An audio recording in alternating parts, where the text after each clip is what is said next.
আসসালামু আলাইকুম রহমতুল্লাহ। যারা অল্প খরচে কবুতরের ব্রিডিং বা হচ্ছে আপনার কবুতরের বাচ্চা কাচ্চা করার জন্য ঘর বানাতে চান, তারা এইটা অবলম্বন করতে পারেন। এই যে খাঁচাটা, এটা হচ্ছে একটা ফলের ঝুড়ি। আমি এই ঝুড়িটা আপনার হচ্ছে দিছি অনেক দিন হয়েছে, হয়তো মেবি কিছুদিন 2-3 দিন আগে এটা হচ্ছে আপনার ভেঙে পড়ে গেছে দেখেন মাশাআল্লাহ।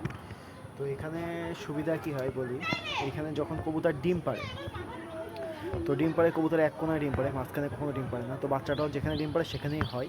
হওয়ার পরে আবার যখন এইখানে যখন আবার এই পাশে যখন হয়, আবার এই পাশে আবার ডিম পাড়ে, অনেক বেশি একটা স্পেস পায়। তো সেই ক্ষেত্রে ডিম বাচ্চা করতে কবুতরের খুবই সুবিধা হয়। দেখেন ডিম নিয়ে বসে আছে, এই দেখেন। তারপর ওই দেখেন একটা ডিম দিছে, এই একটা হচ্ছে আপনার ডিম দিয়ে বসে আছে। তো আমি যেটা বললাম, এই দেখেন কবুতর কিন্তু ডিম পারছে এক কোনায়, ঠিক আছে। কবুতর হচ্ছে মূলত এক কোনায় ডিম পারে। তো হচ্ছে আবার যখন বাচ্চা এই পাশে ফুটে, আবার ওই পাশের দিকে ডিম পারে। তো এটাই হচ্ছে আপনার হচ্ছে বেনিফিট, এটাই হচ্ছে ব্যাপার।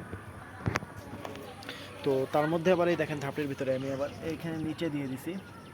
তো এইখানে নিচে দিছি কারণ হচ্ছে অনেক সময় ওরা আবার জায়গা পায় না, তো সেই ক্ষেত্রে ওরা কী করে, ওরা নিচের দিকেও হচ্ছে অনেক সময় ডিম দেয়। তো এটাই হচ্ছে ব্যাপার মাশাল্লাহ।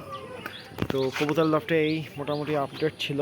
আর যারা অল্প খরচে আপনার হচ্ছে এভাবে খাঁচা বানায় কবুতরের বাচ্চা ডিম বাচ্চা করতে চান, তাহলে আপনারা অবশ্যই এটা ফলো করতে পারেন। অবশ্যই ইনশাআল্লাহ অনেক খরচ কম হবে, অনেক অনেক খরচ কম হবে।